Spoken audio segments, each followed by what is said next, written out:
انا اعرفك، انا عارف انت في سنتر، مش هقول الاسامي، في سنتر كذا وسنتر كذا، واعرف مدرستك واعرف كل حاجه عنك، وانا عايز اشوفك كل يوم، وانت اموره، وانت وانت وانت والكلام ده كله انتوا فاهمين.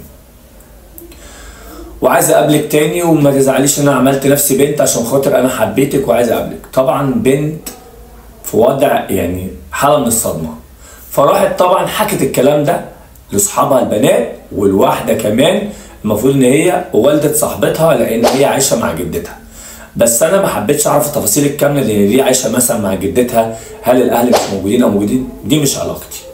انا ليا بالموضوع اللي عايز اوصله. المهم طبعا قالوا لها طيب قابليه وكلميه عادي وما تشغليش بالك بحاجه، واتفقوا ان هم يعملوا له كمين. تاني مره خدت صاحبتها معاها وراحت، اتفقوا ان هم يخرجوا مع بعض، هروحوا